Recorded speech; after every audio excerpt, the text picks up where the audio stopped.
Echoes of Route 66. The bus station in Ephraimville was in terrible shape.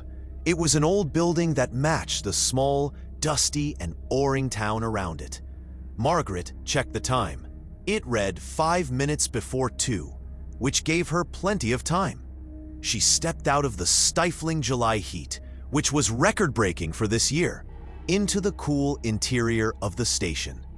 Air conditioning was a pipe dream in a place like this. The thick, gray concrete walls and the cold, unpolished floor offered some relief. There was a window high up on the wall that let in sunlight only in the early morning, when the light was gentle. The station was big enough, but it felt empty and depressing. There were 4 benches in the middle of the room. They were scratched and faded. They were in 2 rows. Another lonely bench, its paint peeling, stood alone by the huge window that looked out over the cracked asphalt outside.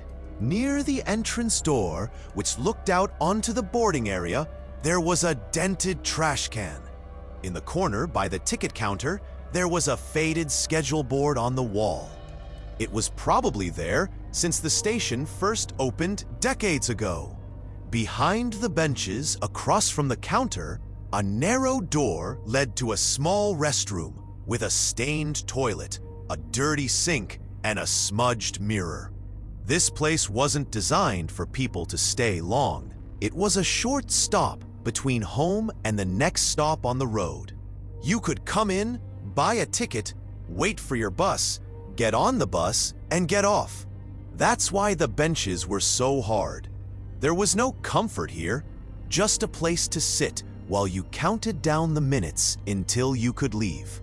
Margaret stepped inside and looked around the room. On the benches, waiting for their ride, sat a plump, friendly-looking woman, maybe 35, dressed in a bright green and pink sundress that didn't fit in with the dull surroundings, and a man in a wrinkled business suit, complete with a tie and a very outdated briefcase that made him look like a small-town accountant. Over by the restroom door, old Betty, the local janitor with her gray hair tied back, was wringing out a soggy rag in a bucket of murky grayish water, preparing to smear the light summer dust across the concrete floor in a half-hearted attempt at cleaning. Everything was exactly as it always was, dull, predictable, and unchanging.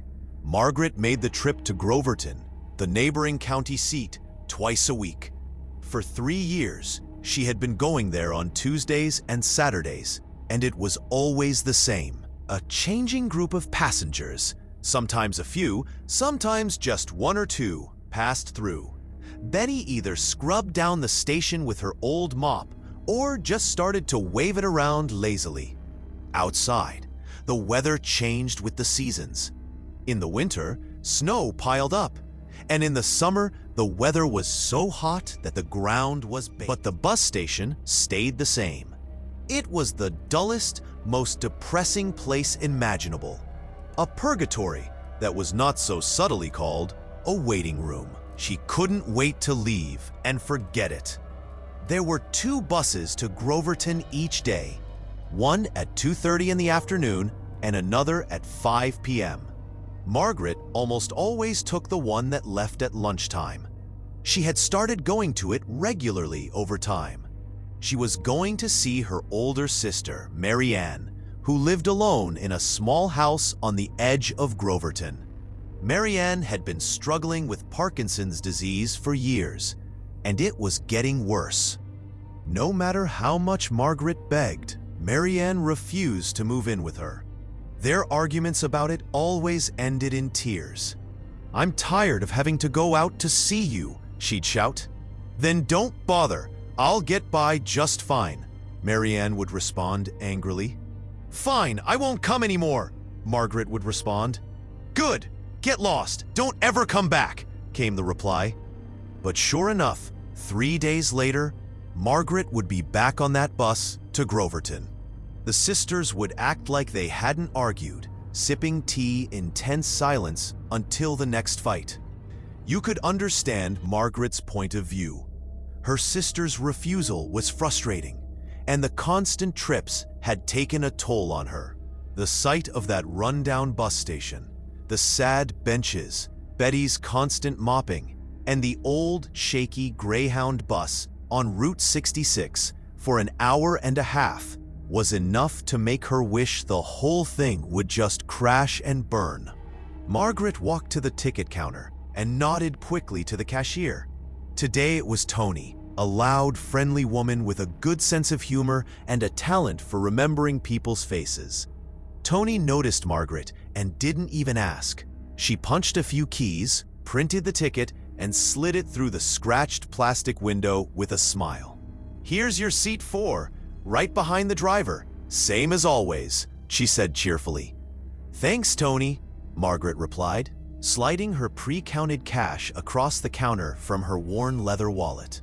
"My favorite spot. It's a scorcher out there today, though."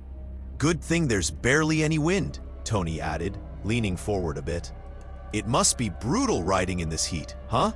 I don't go farther than my mother-in-law's place on Old Mill Road. It's too much of a hassle." "You're not kidding," Margaret said, already starting to daydream. "This heat could knock me flat with a stroke at 59, especially with this weird weather we're having. I'll ask Nick, your driver, to open all the vents and windows. Safe travels," Tony promised with a wink. "A good breeze will make it bearable for you." "Oh, thanks, you're a lifesaver," Margaret said, smiling, though she was tired. She put the ticket in her purse. "Not many folks today again," Tony said in a slow, relaxed voice. Then she lowered her voice to a quiet, gossipy tone.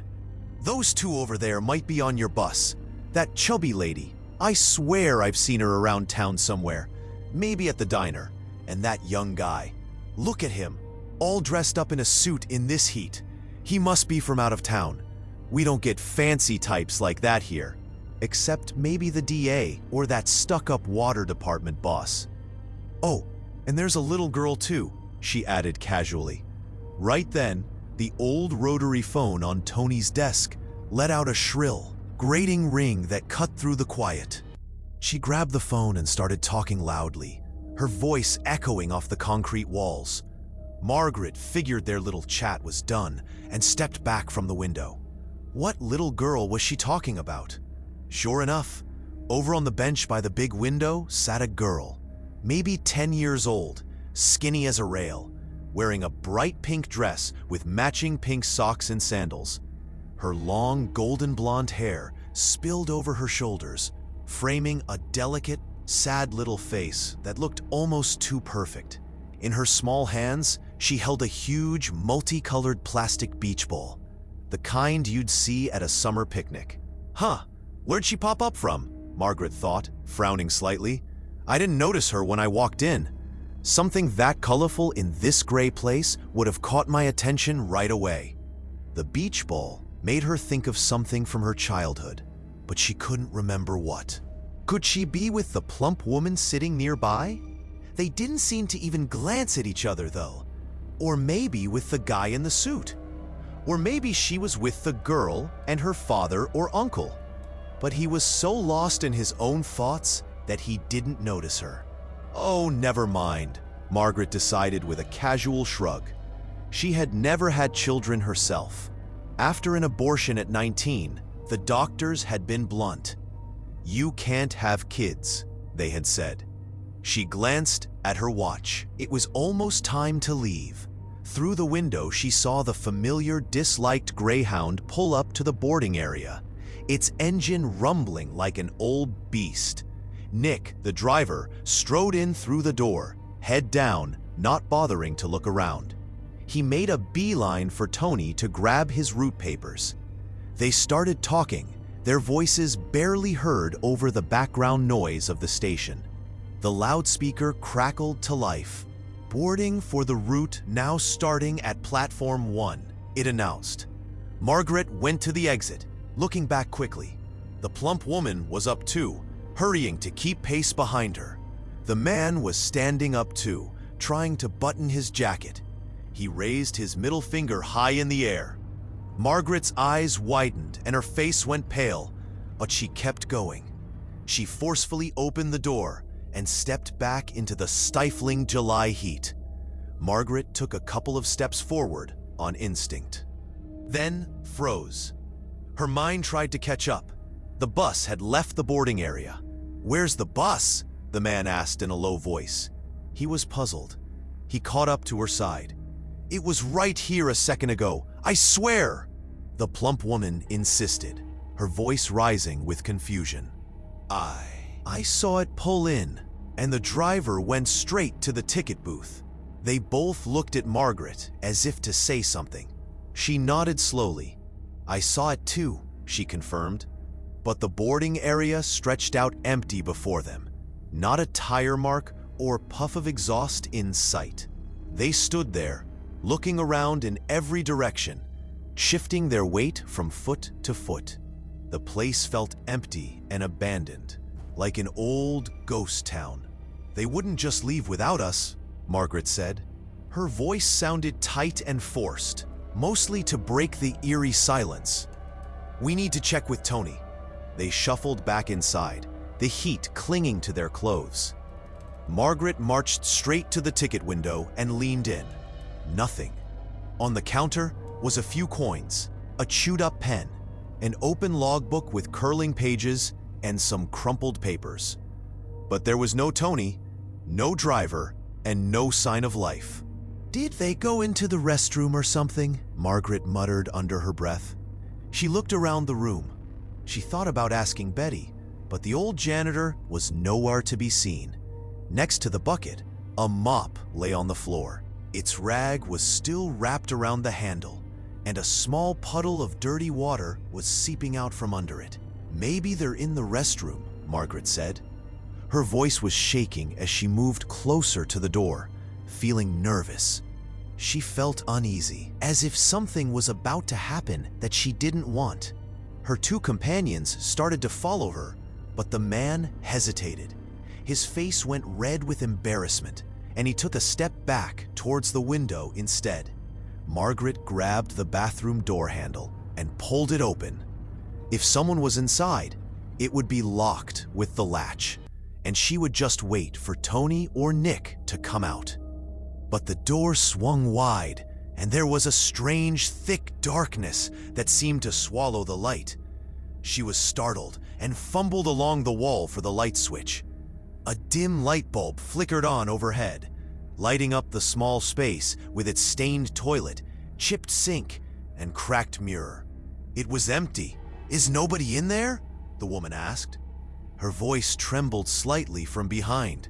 "Nobody," Margaret confirmed slowly, her mind reeling with confusion. She turned back to the waiting area. The man in the suit, his briefcase still in hand, stood and gazed out the window, frowning thoughtfully. Next to him on the bench sat the little girl. "Wait, what? With a rabbit now?" She had been holding a beach ball, Margaret remembered. She had a similar one as a child. It was light, bouncy, and full of summer joy. But there was no mistaking it now. The blonde girl in the pink dress and red sandals held a big, soft lavender rabbit in her chest, her fingers through its fur. "What's wrong? Where are your parents? Who are you with?" Margaret asked. Her voice was soft, but sounded worried. The girl pressed her face into the rabbit's soft fur and sobbed even louder, more pitifully, the sound barely reaching anyone in the empty station.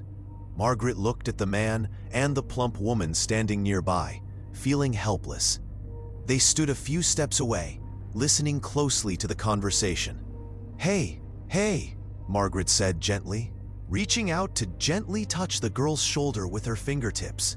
"Don't cry, sweetie. Tell me what's wrong."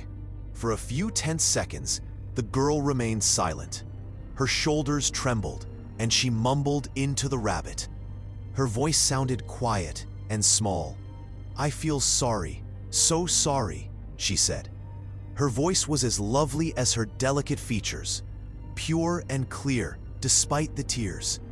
Margaret, feeling even more upset, knelt down and asked, "Sorry for what, honey?" She gently stroked the girl's soft blonde hair. "Don't be scared. You're not alone here. Why are you crying? Did someone scare you? Who are you sorry for? The bunny?" Suddenly, the girl pulled away from the toy and lifted her head. Her face had a big, silly smile, and it looked a little strange. It made Margaret feel uneasy. Her breath caught in her throat. The child spoke slowly. Her tone sounded deliberate.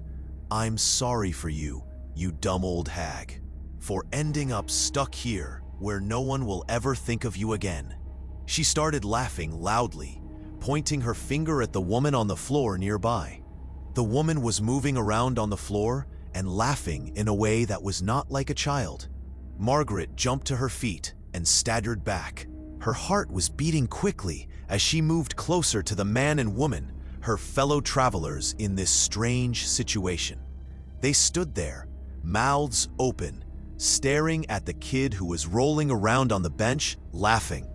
"This is weird," the man said, shaking his head. "Hey!" the plump woman shouted at the girl. Her voice was firm and commanding. "Stop it immediately! Tell us where everyone went and where the bus is!" But the girl just laughed even harder, flopping back onto the bench with a thud. White stuffing poked out of the rabbit's torn seams, mingled with odd red clumps of something unidentifiable. One of its glassy eyes dangled on a long, frayed thread, swinging back and forth, while the other seemed rolled up toward the ceiling. It looked like a dead, mangled toy. Margaret felt dizzy. Her head spun.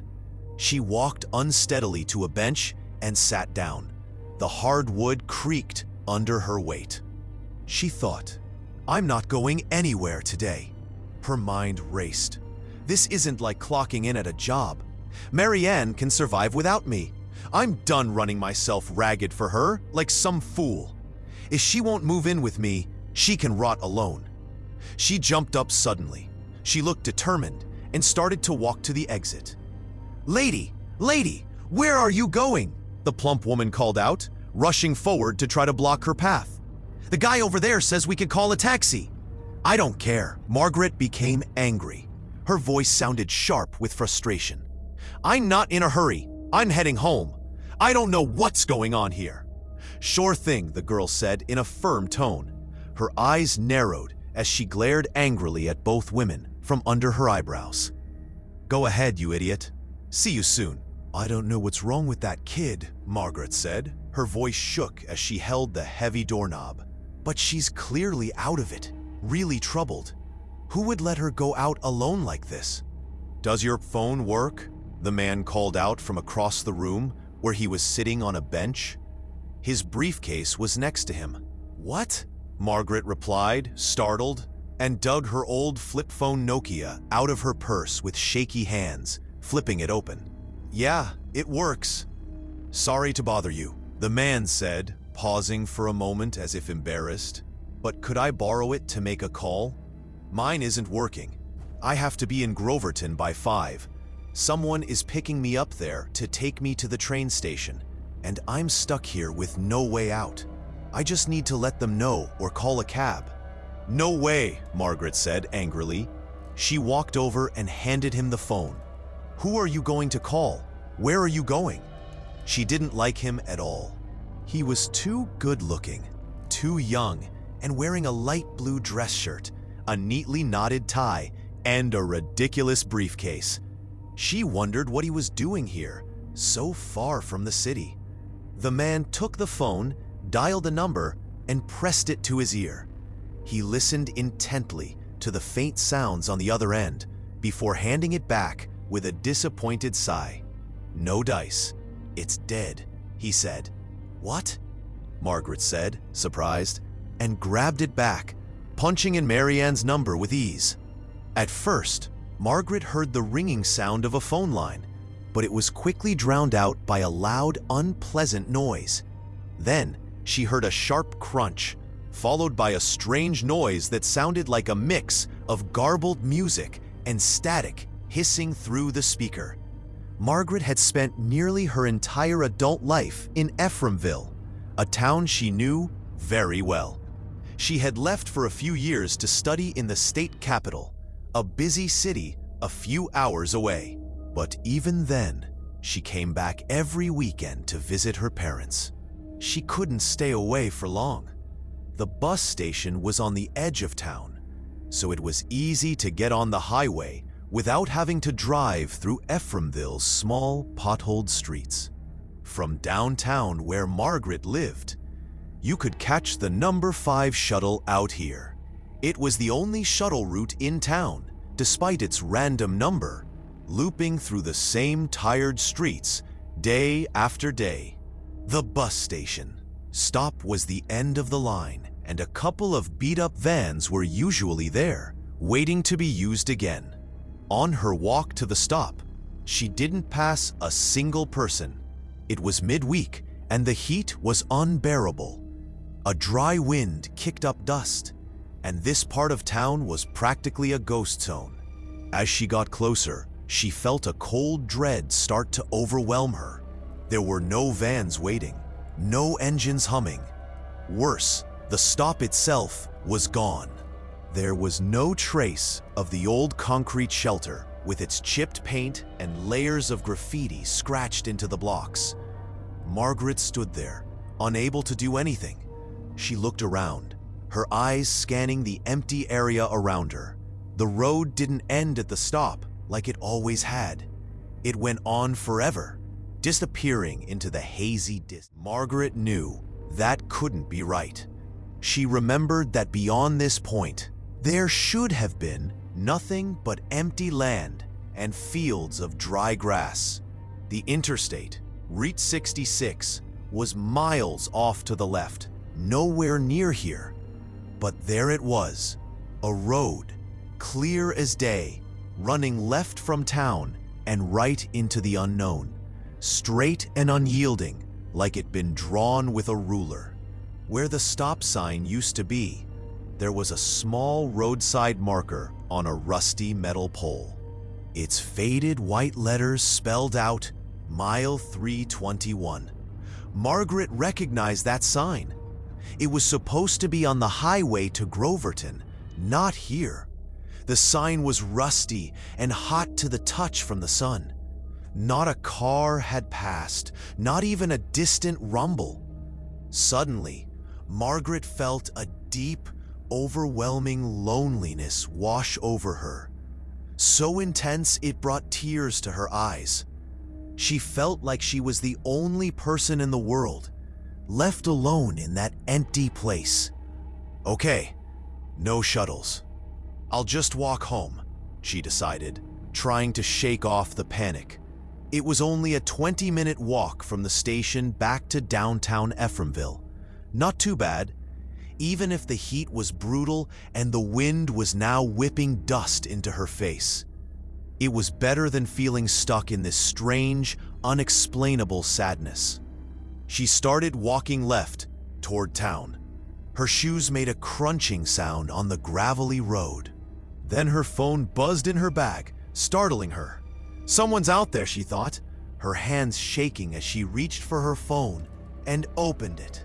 It was Nancy, her neighbor from across the hall. They weren't close, but they had exchanged a few words. "Nancy, Nancy," Margaret said into the phone. Her voice sounded tired and happy. "Yeah, hey," Nancy said. Her tone sounded flat and heavy, like she was carrying bad news. "What? What's wrong?" Margaret asked. Her words tumbled out fast. "Nothing," Nancy said after a pause. Her voice hesitated, and then she added, "I just wanted to say that everything's okay." "Okay? That's great," Margaret said. Her mood lightened a bit. "I'll be home soon. Can I swing by your place?" Nancy's voice faltered, tinged with confusion. "How? You couldn't make it," she said. "What couldn't you make?" Margaret asked. Her stomach tightened. "You didn't even show up for the funeral, let alone—" "What funeral?" Margaret interrupted. Her words sounded slow and deliberate, and her mind was racing as she tried to understand the situation. "What funeral?" Nancy's voice sounded shocked. "Are you okay? What's going on with you? Is it dementia? Forgetting everything?" "What dementia?" Margaret stammered. Her voice was barely above a whisper. She didn't understand, but she felt sure something was wrong. Whatever truth was coming, it was going to hit her hard, and she wouldn't like it one bit. "Nancy, I just wanted to tell you the wake went fine," Nancy interrupted. Her tone changed to be more matter-of-fact. "Me and Cole were there, and Samuel showed up. And on the third day, even a nice guy from her old job came by. Real polite fella. Everything went just like you wanted. Oh, and there's some of your money left over. I'll send it to you later." "Nancy." Margaret's jaw tightened. She felt a wave of dread wash over her. "Just tell me whose wake it was," she said. Her voice shook with panic. A faint, hesitant whisper came through the phone. "Margaret's, of course. Mary, don't freak me out. Did you really forget everything?" Margaret felt her world collapse. The sky turned a sickly, rusted yellow, thick and oppressive like boiling tar. She screamed. A deep, rough sound came out of her throat, and she kept screaming until she fell to the ground, holding her face while she sobbed. She cried for 5 solid minutes.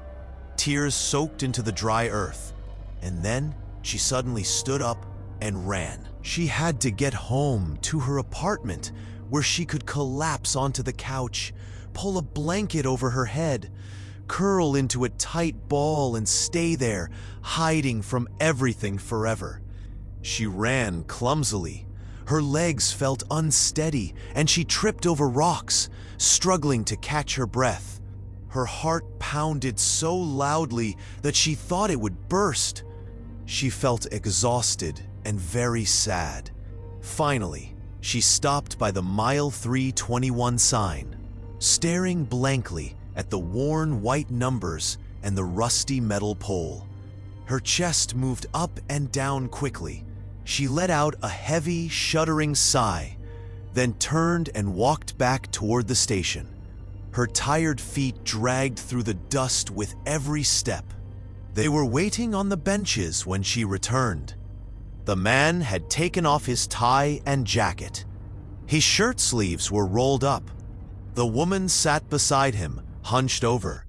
Her hands held her head as if she were afraid it might split open from the pressure. Margaret slipped inside quietly, hoping that the station would feel normal again, like it had for the past few years of her trips. But that hope quickly faded when she stepped into the cold, stale air. Her companions noticed her when the door didn't shut loudly behind her. They turned their heads at the same time. The girl was back in her usual spot by the window, but instead of the rabbit, she now held a huge white teddy bear in her lap. Margaret recognized it right away. This reminded her of the blue rabbit from before. Their mom had given that bear to Marianne for one of her birthdays. A big, fluffy thing meant to cheer her up. And the rabbit? Their dad had brought it home from a work trip when they were kids. Margaret didn't say anything. She just crossed the room in silence and sat down on a bench behind the pair. The wood creaked under her weight. She didn't have the energy to speak. They stayed quiet too, watching her, waiting to see if she'd say anything, but she kept quiet. What could she possibly say? Her story wasn't a happy one. It wouldn't make them feel better. She was exhausted and didn't know what to say. Her legs hurt and buzzed from the walk. She was starting to breathe more evenly. Her temples hurt and she felt numb. She didn't even look at the kid, who sat there smiling wide and like she had won something. "I told you so," the girl said. Her voice was calm and matter-of-fact, and her steady gaze showed no malice. The plump woman asked, "So what's going on?" Her tone was desperate and pleading as she leaned forward slightly. Margaret paused. Her eyes moved from the woman's anxious, searching stare to the man's wide, frightened one. She breathed out slowly, shrugged her shoulders, and looked out the window, avoiding the smug little figure in pink. I thought you might need some help, so I came back, she said flatly. Her voice sounded bored. The woman suggested, "Can we call a cab or something?" Her voice cracked as tears welled up in her eyes. "I'm so tired. I can't take this anymore." "It's her," she said, pointing to the girl. "She's the one saying all that crazy stuff." The man agreed. His lips formed a grim, humorless smile. "Any other day, I'd never believe a kid could say stuff like that. It sounds like something out of a horror movie. We were even thinking about running away to the city." The woman looked at him. Her tired eyes brightened to him. "Then you came back in. You were gone for like 10 minutes, tops. I guess you didn't get very far before you changed your mind." 10 minutes, Margaret repeated. Her voice sounded empty as she realized what had happened. She didn't finish her thought. She glanced at her watch. 2:33. No way that's right, she thought. Her mind raced. The bus had left at 2:30. And then she'd talked to that strange kid, had that weird call with Nancy, and wandered around the missing stop, all in just 10 minutes? "So what about it?" the woman interrupted her, cutting her off. Her tone sounded desperate and firm. "What about a taxi? Your phone works, right? Can we order one? We'll pay whatever it takes, whatever you say is fair." Margaret turned her head away and stared blankly at the wall. "She's lying!" the girl suddenly screamed. Her voice sounded shrill and piercing. "Lying! You threw it, didn't you?" She jumped up from her seat, took 2 quick steps forward, and loomed over Margaret, who flinched back in alarm.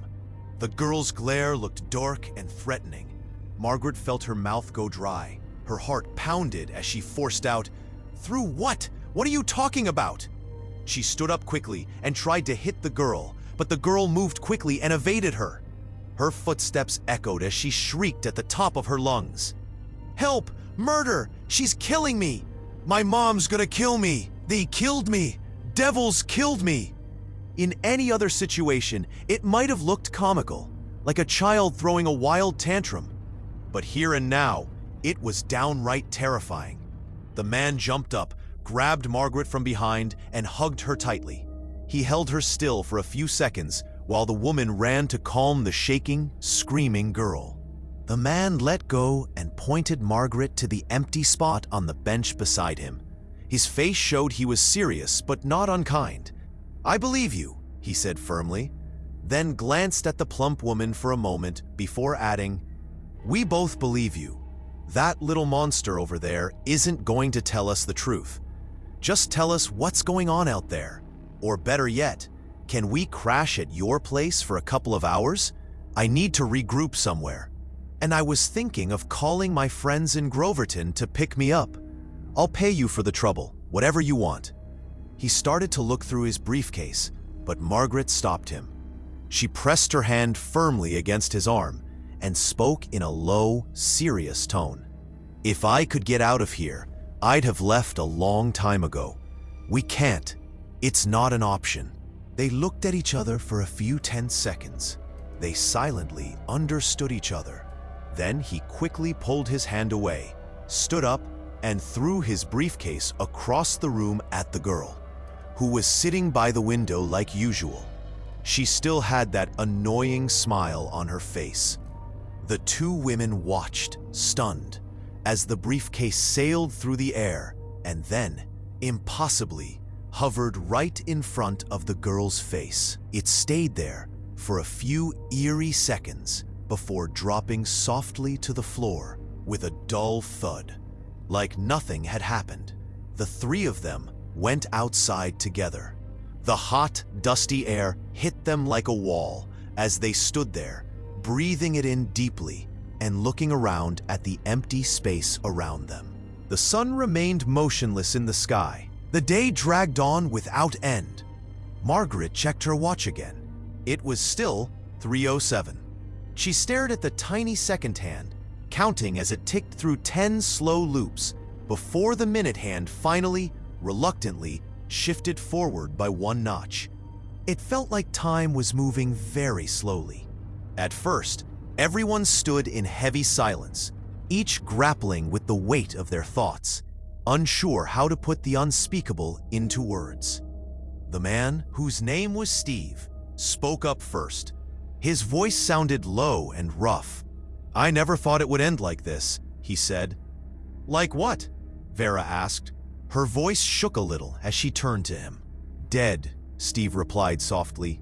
His eyes were looking at the ground. "And don't look at me like that. I can't stand sugarcoating things." "I don't want to die," Vera said in a weak voice. Her hands were clenched and she was nervous. "I'm only 33. I'm too young for this." "Why are you so sure we'll—" Margaret started, then faltered.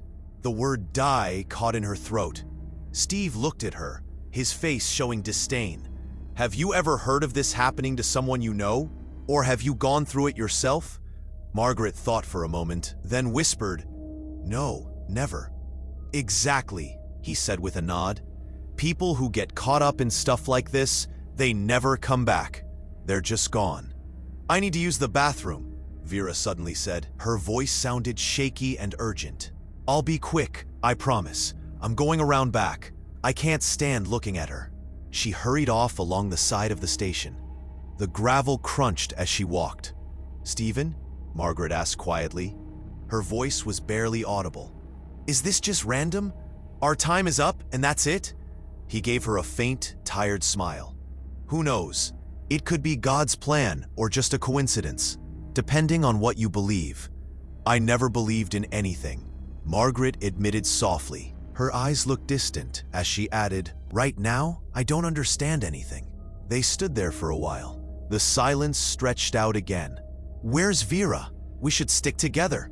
"Vera! Vera! I'll go check on her," Margaret said, trying to sound calm. She started walking towards the corner where Vera had last been seen. Around the corner, half buried in a mix of dust and sand, lay a skeleton. Its bones looked stark white against the gritty earth. Margaret knew it was Vera's the moment she saw the tattered scraps of fabric fluttering in the wind. The fabric was emerald and pink, the exact colors of that sundress she'd noticed right away when they'd first crossed paths inside. She crouched down next to the skull. One side of the skull was already covered by the moving sand. One empty eye socket stared up at her, the other quickly covered by the hot, fiery wind and sand. In a short time, a small dune had formed, completely covering what was left of the woman. Margaret stood up slowly and made her way back to the station entrance. She walked slowly, as if each step was difficult for her. Steve wasn't there anymore. She went into the building, but the waiting area was empty. His briefcase sat on a bench, his jacket slung over the backrest. Both looked worn and tattered, like they had been sitting there for months, gathering dust. The wind blew in, carrying sand through the cracks in the walls and the holes that had formed in the aging structure. The station was falling apart quickly. The concrete walls and ceiling were crumbling, and bits of rebar were showing. They were rusted and creaked. The wind was constantly blowing sand into the station, and it was getting worse. The girl sat in her usual spot by the window, unfazed, but she wasn't holding a toy anymore. She was holding a piece of paper. Margaret looked at her. She wanted to ask if she had seen Steve, but she couldn't form the words. "He's gone too, isn't he?" she said. She looked down at the floor, watching as sand piled up around her black shoes, slowly swallowing them. "It's time for us too," the girl said with a light, chilling laugh. "Wait, I can't, I don't want to, I don't want to, I don't want to," Margaret cried out. Her voice broke as she ran to the door, but a huge sand dune blocked her path, stretching up to the ceiling and trapping her. There was no way out. She felt the girl's small, warm hand slip into hers, gripping it tightly. "Where?" she asked, trying to find a way out. Margaret spoke quietly. Her voice shook. "There," the girl replied simply, pulling her toward the restroom. the one corner that hadn't been covered by the sand. Margaret followed. Her heart was beating very fast, and her mind was telling her not to be scared. "Don't be scared," the girl said, her voice suddenly filled with a giggle. Her tone shifted to something soft and tender, almost comforting. "I'm here with you." "What's your name?" Margaret asked quietly. "I don't know," the girl replied quietly. Her voice sounded gentle. "You never gave me one, did you?" She held out the paper she had been holding, offering it to Margaret. Margaret took a look at it and immediately understood. It was an ultrasound scan, showing a faint outline of a life that never was. The paper slipped from the girl's fingers, and in an instant, a gust of wind buried it under a thin layer of sand. They stepped into the small bathroom together. The air felt heavy and still. The girl gently turned Margaret to face the mirror, which was cracked. Then she wrapped her small arms around Margaret's stomach and pressed her face against it. She rubbed her warm, soft hand against Margaret's stomach and whispered, "Don't be scared. Don't be scared, Mommy. I'm right here with you. We'll be together now forever." Margaret lifted her head slowly. Her eyes met her own reflection. The light bulb above her flickered on without being touched. Its weak light spilled into the mirror's surface. The glass seemed to absorb the light. Then it flared brightly, transforming into a rectangular portal. The portal was blinding, milky white, like an open door to somewhere beyond. "Ready, daughter?" Margaret said. She smiled faintly as she looked down at the girl. "Let's go." With her hand in hers, they took a step forward into the amazing, mysterious light, and they disappeared into it. Nick was sitting on the ground by the road. His shoulders shook as he quietly cried. He used his shaking hands to cover his face and stop himself from making noise. Below him, his Greyhound bus lay on its side in the shallow ditch. Its metal frame looked bent and still. Nearby, a small group of people stood together. They were speaking loudly and quickly. A gentle hand touched Nick's shoulder. It was warm and steady. He looked up, blinking through tears, and saw a woman standing over him. Her expression looked soft but firm. "Nick, you don't need to blame yourself," she said quietly. Her voice made him stop feeling guilty. "I can't help it," he said, his voice cracking. His voice almost became a shout. "It's my fault. I told them over and over that the brakes were broken, barely working. I should have put my foot down, slammed my fist on the table, refused to take it out. But they..." The woman patted his shoulder again, trying to comfort him. "You saved us," she said, nodding toward the road. Nick followed her gaze. His eyes landed on a beat-up sedan parked nearby.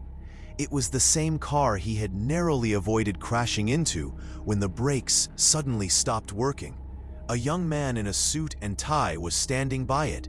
He looked shaken but alive. He had a scared 10-year-old girl in a pink dress and white sandals clinging tightly to his side. "Saved," Nick whispered to himself. His voice cracked as he added, "But I killed 3 others." He tried not to look at the 3 long shapes lying near the wrecked bus, covered in dusty gray tarps, but his eyes kept drifting there.